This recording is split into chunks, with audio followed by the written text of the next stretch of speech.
오늘 주시는 말씀 우리 구약 성경 876면 우리 시편 103편 1절에서 22절까지 한 절씩 교독합니다. 시편 103편 1절입니다. 내 영혼아 여호와를 송축하라. 내 속에 있는 것들아 다 그의 거룩한 이름을 송축하라.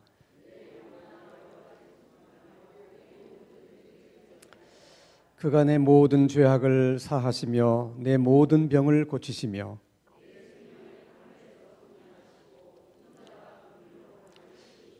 좋은 것으로 내 소원을 만족하게 하사 내 청춘을 독수리같이 새롭게 하시는도다.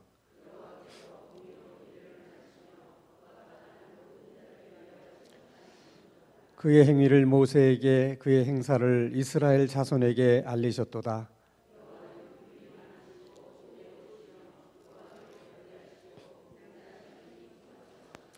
자주 경책하지 아니하시며 노를 영원히 품지 아니하시리로다.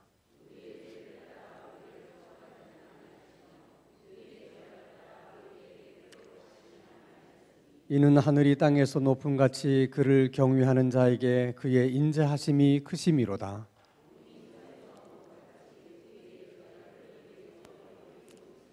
아버지가 자식을 긍휼히 여김같이 여호와께서는 자기를 경외하는 자를 긍휼히 여기시나니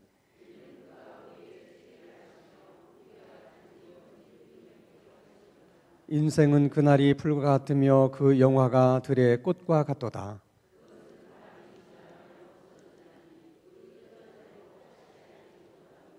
여호와의 인자하심은 자기를 경외하는 자에게 영원부터 영원까지 이르며 그의 공의는 자손의 자손에게 이르리니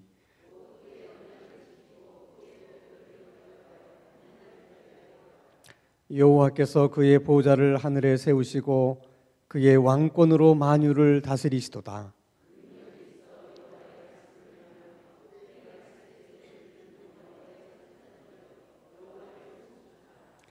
그에게 수종 들며 그의 뜻을 행하는 모든 천군이여 여호와를 송축하라.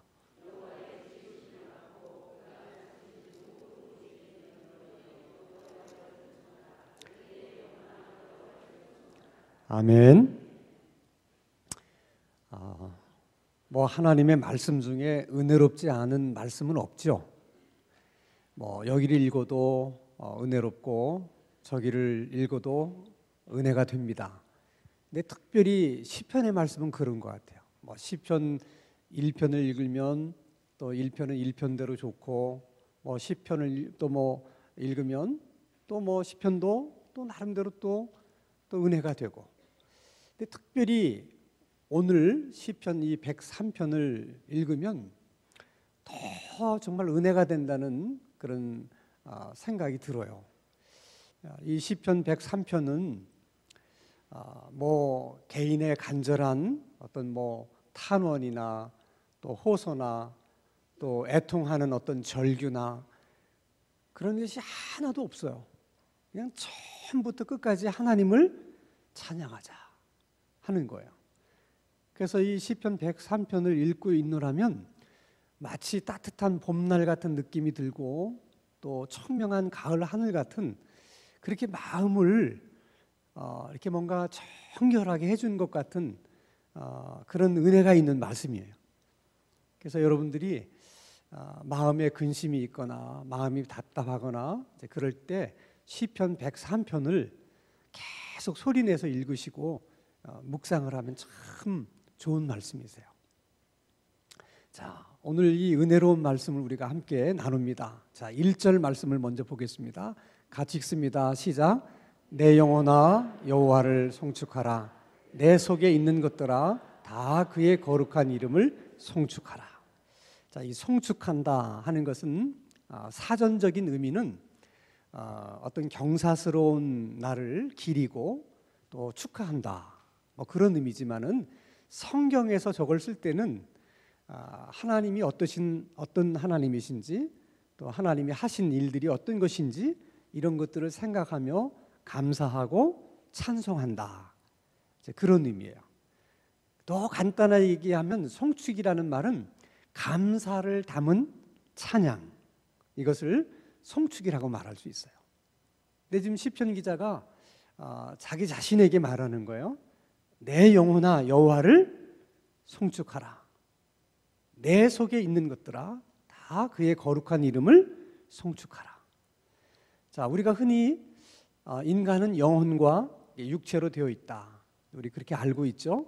자, 그러면 내 영혼아 여호와를 송축하라. 그럼 그 다음에 뭐라고 얘기하면 좋아요? 내 몸아 그의 거룩한 이름을 송축하라. 그래야지 이게 잘 아구가 맞잖아요. 근데 내 영혼아 여호와를 송축하라. 그리고 그 다음에는 내 속에 있는 것들아 그의 거룩한 이름을 송축하라. 그렇게 얘기를 해요.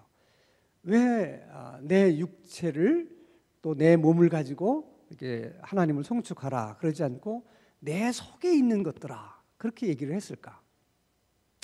자, 여러분 속에 뭐가 있어요?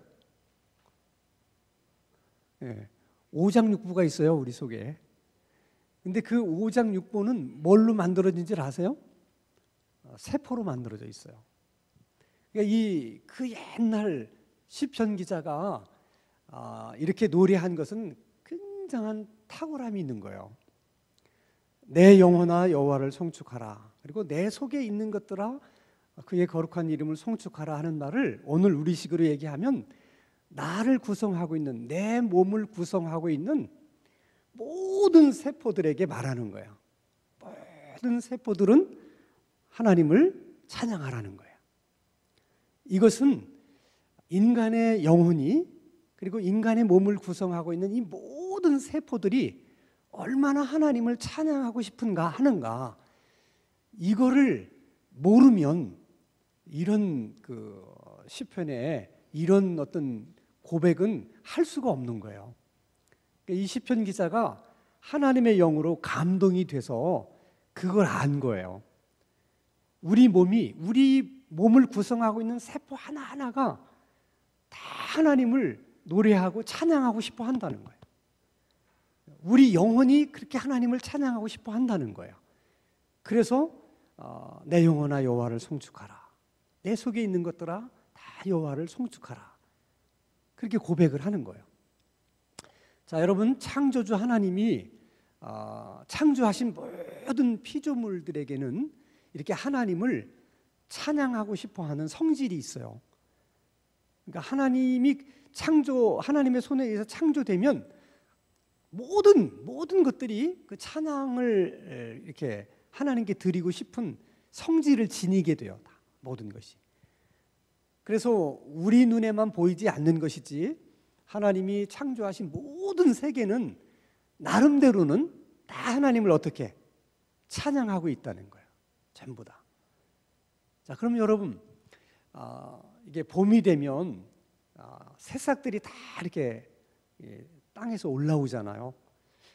그 왜 올라오시는지 생각해 본 적이 있으세요? 왜 봄이 되면 꽃이 필까요? 그리고 왜 가을이 되면 밤나무에서는 밤이 열리고 감나무에서는 감이 열릴까요? 이게 다 우리들의 관점에서 보면 꽃이 피는 것은 우리를 즐겁게 해주기 위해서 꽃이 피는 것이고, 또 감이 열리고 밤이 열리는 것은 우리가 맛있게 먹으라고 열리는 것이다. 우리는 우리 관점에서 그렇게 보는 거죠. 물론 하나님께서 하나님의 형상대로 지음받은 우리들을 사랑하시기 때문에 그렇게 꽃을 피우게 해서 우리 마음을 즐겁게 하고 또 이렇게 많은 과일들을 열게 해서 우리를 또 즐겁게 하는 것도 있지만은, 그러나 그 모든 것이 그 꽃의 관점에서 보면, 과일나무의 관점에서 보면 그들은 그들 나름대로 그렇게 하나님 앞에 어떻게 찬양을 하는 거예요. 제가 한번 TV를 보니까 꽃이 이렇게 피는 거를 고속 카메라로 이렇게 촬영을 해가지고 이렇게 슬로우 비디오 모션으로 보여주는데, 꽃이 촉촉촉촉 피다가 어느 순간 만개를 할 때는 뽕 하고 꽃이 막 만개를 해요. 내가 그걸 딱 보는 순간 그게 꽃이 하나님을 딱 찬양하는 느낌으로 확 와닿는 거예요. 그러니까 꽃 한 송이만 그런 게 아니라 수많은 꽃들이 여기서 뻥, 여기서 뻥, 뻥뻥뻥뻥뻥뻥. 생각해봐요. 여러분들은 감정이 메말라가지고 뭐 이런 얘기를 해도 뭐 한번 생각을 해보세요. 천지가 꽃인데 할 때 그 소리가 얼마나 아름답겠어요. 그러니까 여러분, 풀 한 폭이나 꽃 한 송이는 하나님을 찬양하기 위해서 최선을 다하는 거예요. 온 정성을 다해서 하나님을 찬양하는 거예요. 근데 하나님이 만드신 피조물 가운데 하나님의 형상대로 지음받은 인간은 하나님의 형상대로 지음을 받았기 때문에 찬양에 대한 욕구가 가장 강해요. 그리고 가장 다양한 방법으로 하나님을 찬양하려고 해요. 그래서 얻어지는 또 은혜가 있는데, 그래서 하나님이 만드신 피조물 가운데 찬양을 통해서 가장 큰 행복을 느끼고 누리는 것은 인간이에요. 그래서 찬양을 우리가 할 수 있다는 것은 인간의 삶 가운데 얼마나 큰 하나님의 은혜인지 모릅니다. 여러분, 찬양을 많이 부르세요. 찬양을 부르면 우리의 심령이 아주 정결해지고, 찬양을 많이 부르면 머리가 깨끗해지고, 찬양을 많이 부르면 질병도 떠나가고, 찬양을 많이 부르면 우리들 속에 있는 근심 걱정도 다 떠나가고, 찬양이 우리 삶에 굉장히 큰 에너지를 줘요. 그러니까 여러분, 뭔가 살다가 심란한 그런 느낌이 든다든지 뭐 마음이 답답하다든지 그럴 때는 그냥 찬양 모드로 몰입을 하시면 돼. 그냥 계속 부르세요, 찬양을. 내 영혼아 하나님을 찬양하라.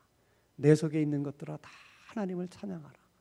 내 세포 하나하나가 다 이렇게 하나님을 찬양하는 그런 것을 좀 연상하면서 한번 찬양을 드려보세요.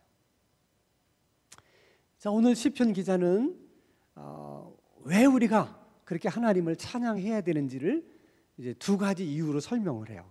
두 가지 이유 때문에. 자, 하나는 2절입니다. 2절 같이 한번 읽겠습니다. 시작.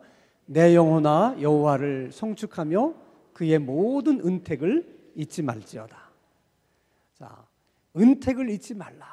하나님께서 우리들에게 베풀어 주신 그 은혜를 너희들이 기억하면 하나님을 찬양할 수가 있고, 너희들이 하나님의 베푸신 은택을 잊어버리면 너희들이 찬양할 수 없다는 거야.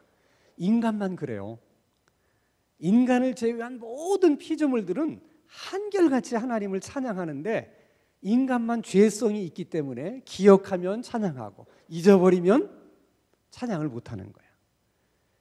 그래서 하나님이 계속해서 우리들에게 당부하시고 강조하시는 것은 기억하라는 거예요. 기억해야 돼. 그러니까 여러분들이 하나님을 찬양하고 싶은데 이 찬양이 잘 안 된다 하는 것은 베풀어 주신 은택을 기억하지 못해서 그런 거예요. 그걸 다 기억해 내셔야 돼. 은혜들.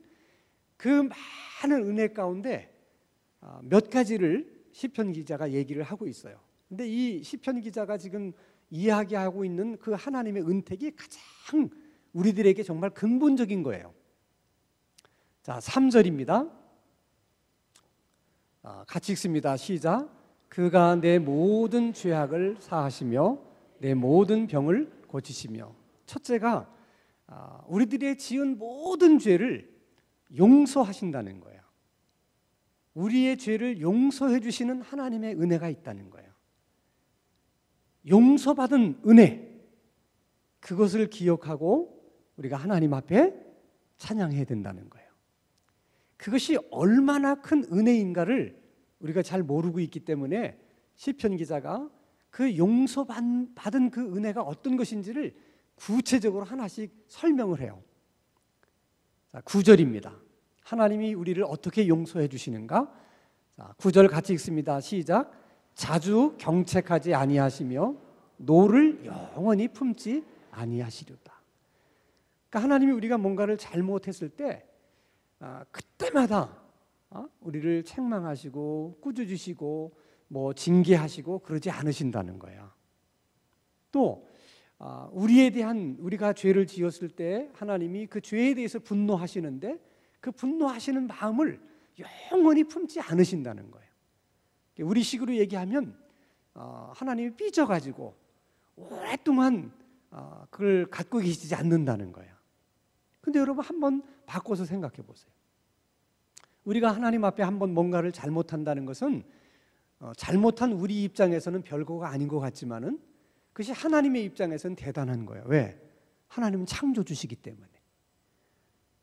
그렇기 때문에 우리들이 하나님 앞에 죄를 짓는다는 것은 창조주 하나님의 입장에서 볼 때는 대단한 거예요. 근데 그 사실을 하나님께서 불쾌한 그 감정을 오랫동안 마음에 품고 계시면 용서하실 수 있어요, 없어요? 없는 거예요. 아무리 우리가 가서 사정사정하고 용서해달라고 아무리 매달리고 그렇게 간구해도 용서받을 수가 없어요. 그런데 하나님이 우리를 용서하시기 위해서 하나님이 일부러 노를 영원히 품지 않으시고 사사건건 조금만 잘못했을 때마다 우리를 징계하시거나 책망하시거나 심판하지 않으신다는 거예요. 하나님의 입장에서는 그래야지만 우리를 용서해 주실 수 있기 때문에 하나님이 그렇게 하신다는 거야. 왜 하나님이 그렇게 하셔야 돼? 그분이 창조주이신데. 그래서 우리가 용서받는다는 것이 이런 하나님이 우리를 용서해 주시기 위해서 하나님이 이렇게까지 하시는구나 하는 것을 우리가 안다면 우리가 용서받은 그 은혜를 어떻게 찬양하지 않을 수가 있겠냐, 그 얘기예요. 10절입니다. 같이 읽습니다. 시작. 우리의 죄를 따라 우리를 처벌하지는 아니하시며 우리의 죄악을 따라 우리에게 그대로 갚지는 아니하셨으니. 그러니까 우리가 10가지의 죄를 지으면 하나님이 10가지의 어떤 그 재앙을 내리신다든지 10가지의 질책을 하신다든지 그러지 않으신다는 거야. 근데 우리가 하나님 앞에 짓는 죄가 얼마나 많아요. 그러니까 우리가 지은 죄만큼 하나님께서 우리에게 벌을 주시는 분이 아니라는 거야. 그렇게 하면 우리가 살아남을 수 있다 없다? 없어요. 그래서 하나님이 일부러 우리가 많은 죄를 지었지만은 우리가 행한 대로 다 갚지 않으시고 용서하시는 거예요. 그걸 다 지은 대로 하나님이 갚으시면 우리가 살아남을 수 없다는 걸 아시기 때문에 하나님께서 그렇게 하신다는 거예요. 다 우리를 위해서. 그분이 뭐 때문에 창조주이신데 그렇게 하셔야 되냐는 거예요. 그래서 우리가 또 하나님을 찬양하게 된다. 그리고 12절에는 또 이렇게 말씀하십니다. 같이 읽습니다. 시작. 동이 서에서 먼 것 같이 우리의 죄가를 우리에게서 멀리 옮기셨다. 자, 용서받는 우리들에게 있어서 가장 큰 걱정은 뭐냐면 하나님이 용서는 해주셨는데 내가 잘못한 걸 다 기억하고 계시면 얼마나 우리가 불편해요. 하나님 앞에 갈 때마다 내가 지은 죄들을 다 기억하고 계시고 기억하시면서 나를 보고 말씀하신다 그러면 우리가 하나님 앞에 얼마나 두렵겠어요. 그런데 그렇게 하지 않으신다는 거야. 그래서 우리의 죄를 멀리 하나님이 옮기셨대. 동에서 서가 먼 것처럼 그렇게 먼 곳에 옮겨 놓으셨기 때문에 그것을 다시 하나님이 거론하시고 재론하시려면 다시 가서 그걸 가져와야 되는데 너무 먼 곳에다가 갖다 놨기 때문에 이걸 가져오실 수가 없대. 이게 시적인 표현이에요. 시적인 표현이야. 그것을 이사야 43장 25절에서는 이렇게 말씀을 하세요. 같이 한번 읽습니다. 시작. 나 곧 나는 나를 위하여 내 허물을 도말하는 자니 내 죄를 기억하지 않겠다. 용서해 주신 죄는 하나님이 기억하지 않으시겠다는 거예요. 이게 여러분 얼마나 놀라운 일인지를 아셔야 돼. 하나님은 전지하신 분이야. 하나님에게 모르시는 것이 있어요, 없어요? 없어요. 하나님은 모든 것을 아시는 전지하신 하나님이 기억하지 않으신다는 것은 대단한 일이에요. 하나님에게 있어서. 하나님은 전지하시기 때문에 모든 걸 아셔야 돼. 그런데 그분이 용서하신 우리들의 죄에 대해서만큼은 기억하지 않으시겠다. 이것은 하나님이 결심을 하신 거야. 내가 기억하지 않겠다. 하나님이 결심을 하셨다는 건 대단한 거예요. 그래서 우리가 용서받은 죄에 대해서는 우리가 죄책감을 가지셔서는 안 돼. 용서해 주신 하나님도 다 잊어버리시고 기억하지 않는데 내가 그걸 끄집어내 가지고 고통스러워하고 마음 아파하는 것은 용서해 주신 분에 대한 예의가 아니야. 그러니까 하나님이 용서해 주신 것에 대해서 나도 어떻게 용서를 해야 돼. 잊어야 돼. 근데 예수 믿는 사람들이 이걸 또 자기 편하게 해석하시는 분이 많아. 자, 내가 하나님 앞에 용서를 받은 것은 하나님과의 관계에서 용서를 받은 거예요. 그러니까 하나님이 기억하지 않으니까 나도 기억하지 않아야 돼, 그것은. 그런데 내가 다른 사람과의 관계에서 문제가 생겼을 때는 이 문제가 다른 거야.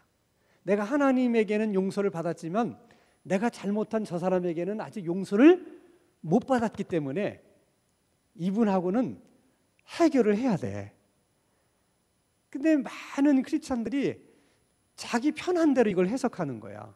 그래서 많은 사람하고 이렇게 상처도 주고 뭐 굉장히 아픔을 주고 그래 놓고 하나님하고의 관계에서만 용서받으면 된다. 하나님이 다 기억지 않으시니까 됐다. 그건 잘못된 거예요.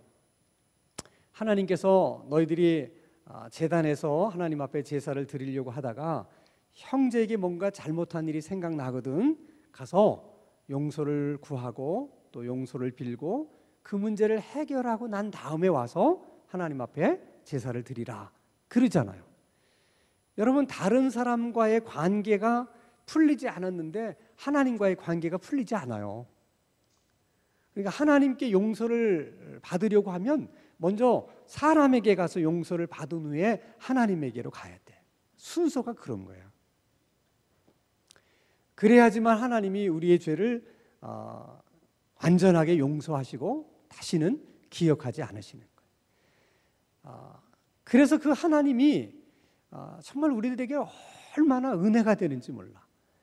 그래서 내가 하나님 앞에 지은 죄를 용서받았다고 하는 것이 얼마나 하나님께서 나를 용서하시기 위해서 얼마나 많은 노력들을 하시는가.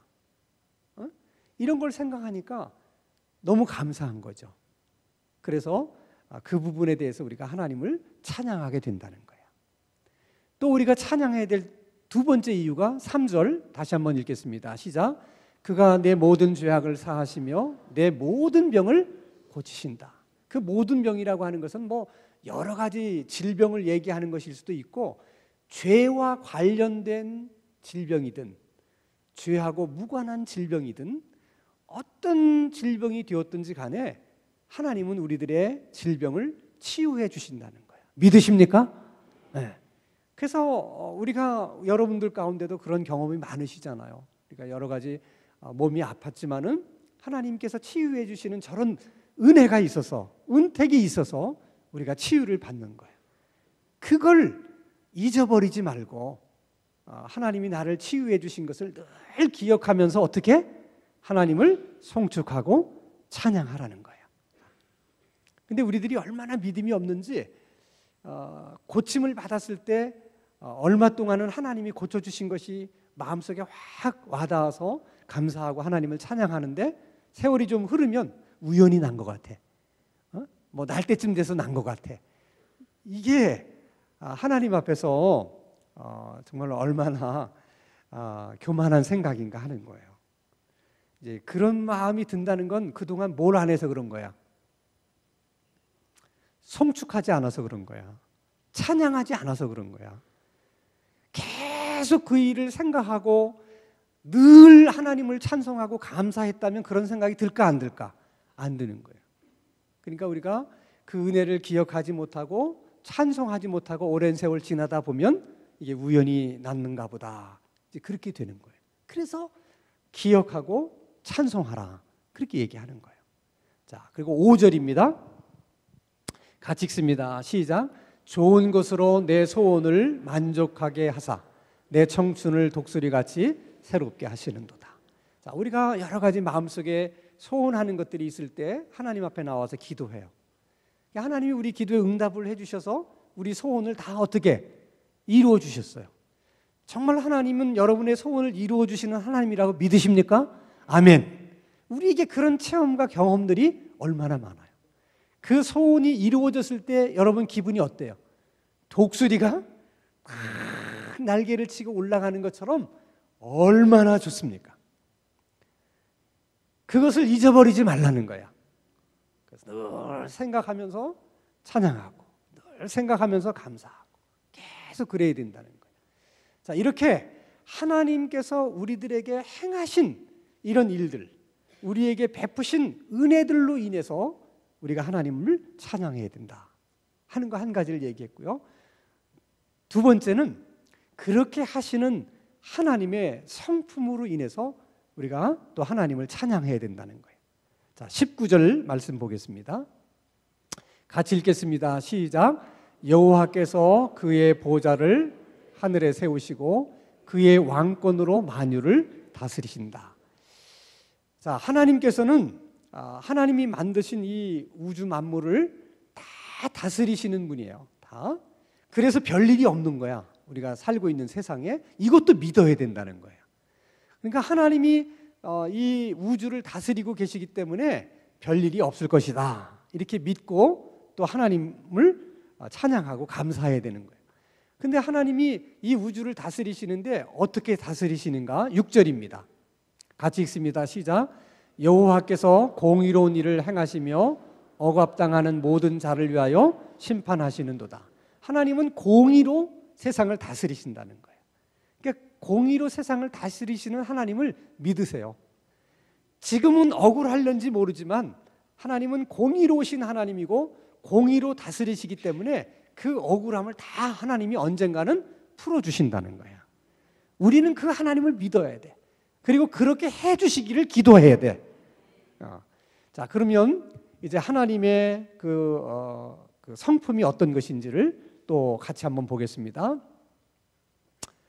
자, 시편 103편 8절입니다. 같이 읽습니다. 시작. 여호와는 긍휼이 많으시고 은혜로우시며 노하기를 더디하시고 인자하심이 풍부하시도다. 두 가지를 말씀하세요. 긍휼이 많으시고 인자가 풍부하다. 사실 긍휼이라는 말, 인자하다는 말은 사전적인 의미로는 그걸 다 설명을 못해요.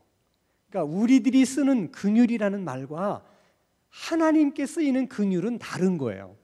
그러니까 그래서 사전적인 의미로만 해석을 하면 하나님에게는 그것이 적당한 해석이 안 되는 거야. 그러니까 하나님의 그 성품을 표현을 해야 되겠는데 표현할 수 있는 방법이 우리가 알고 있는 어떤 단어, 우리가 사용하는 말, 그런 걸로 밖에는 우리가 설명할 수가 없잖아요. 그래서 한국말에는 가장 적당한 게 긍휼이고 인자라고 하는 말이 있기 때문에 저렇게 번역을 한 거지만 그걸 그대로 해석을 하시면 안 돼. 그러니까 이것은 한마디로 말하면 하나님의 사랑을 이야기하는 것인데 하나님의 사랑 가운데는 불쌍히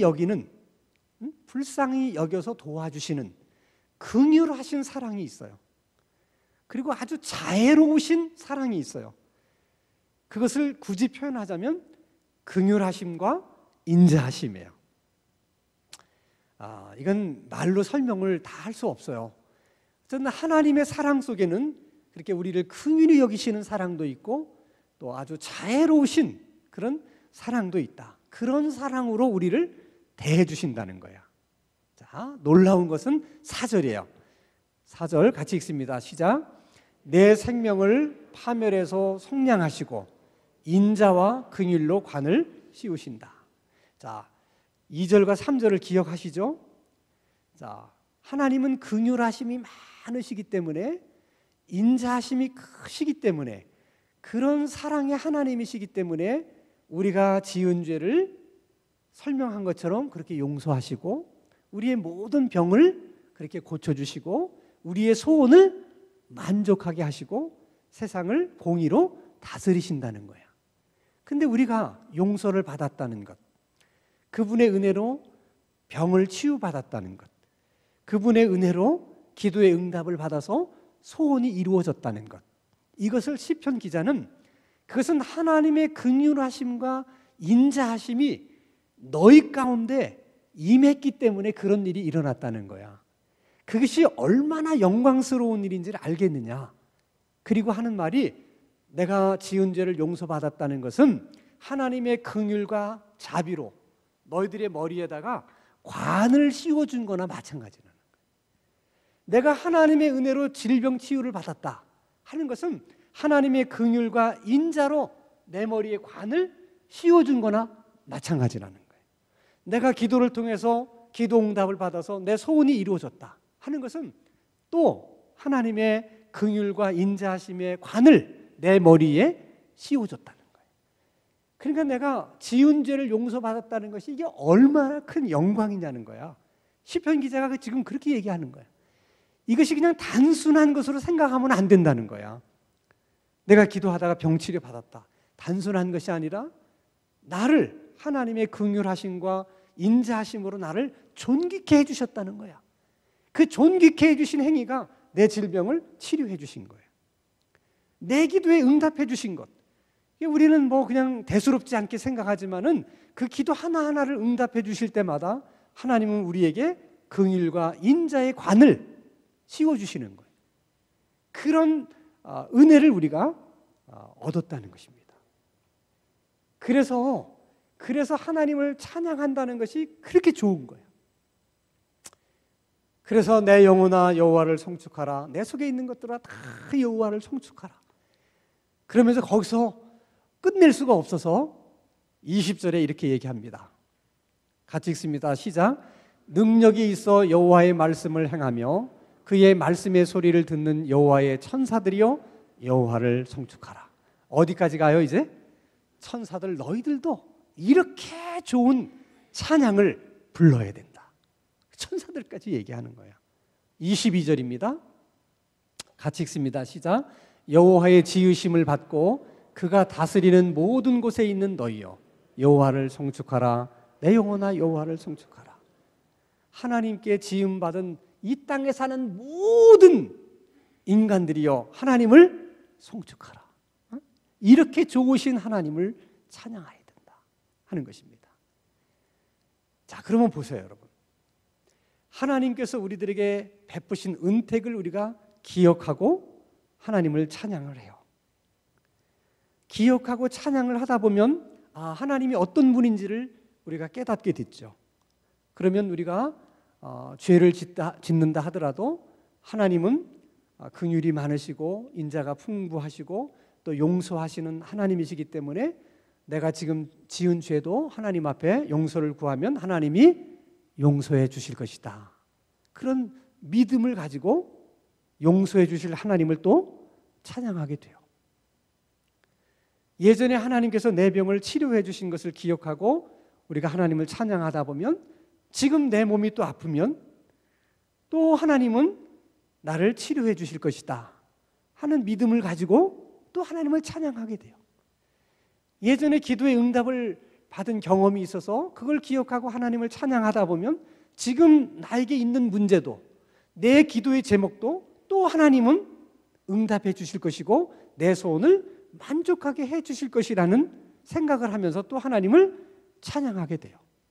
기억하고 찬양하면 그 다음에 믿음으로 찬양하게 돼요. 은혜를 받아서 찬양하게 되고 은혜를 받을 것으로 믿고 또 하나님을 찬양하게 돼요. 그러면 아직 이루어지지 않았지만은 믿고 하나님을 찬양하면 우리의 믿음대로 또 그대로 돼요. 이게 놀라운 신앙의 신비예요. 기억하고 찬양했어요. 그걸 근거로 해서 이번에는 믿음으로 또 찬양해요. 그랬더니 또 믿음대로 돼요. 그러면 또 기억하고 찬양해요. 그럼 거기서 또 믿음이 생겨서 믿고 또 찬양해요. 그럼 또 믿음대로 또 돼요. 이것이 우리의 삶 속에 계속해서 반복돼 나가는 거예요. 선순환 구조로. 시작은 어디서부터? 기억하는 데서부터 시작되는 거예요. 기억을 해야 또 그런 믿음을 가질 수 있게 되는 거예요. 그러니까 여러분 기도도 마찬가지예요. 응답을 받은 것에 대해서 계속 감사하고 여러분이 찬양하면 또 다른 문제가 생겨도 걱정이 안 돼. 믿음으로 하나님이 또 해주실 것이라는 믿음이 생겨. 그럼 믿음대로 된다니까. 그러면 믿음대로 이루어진 그때 또 기억하고 하나님을 찬양하고. 우리의 삶 속에 이런 일이 계속되면 우리의 찬양이 어떻게 끊어질 수가 없는 거예요. 계속 찬양하게 되는 거죠. 그러니까 어떤 의미에서 우리 삶 속에 찬양이 계속 된다는 게 축복이야. 그냥 되는 게 아니에요, 찬양이. 지금 이런 프레임으로 찬양이 계속 이어지는 거예요. 그래서 오늘 밤에도 우리가 찬양을 통해서 여러분 기도의 힘을 얻게 되기를 바라고, 여러분이 간절히 기도하면서 오늘 저녁에 질병의 치료도 받는 기도의 응답도 받으시고, 여러분들의 소원이 이루어지는 기도의 응답도 받으셔서 정말 여러분이 돌아갈 때 주님의 긍휼의 관, 인자하심의 관, 그 관을 다 우리의 머리에 쓰고 이 기도의 장을 떠날 수 있는 저와 여러분이 되시기를 주님의 이름으로 축원합니다.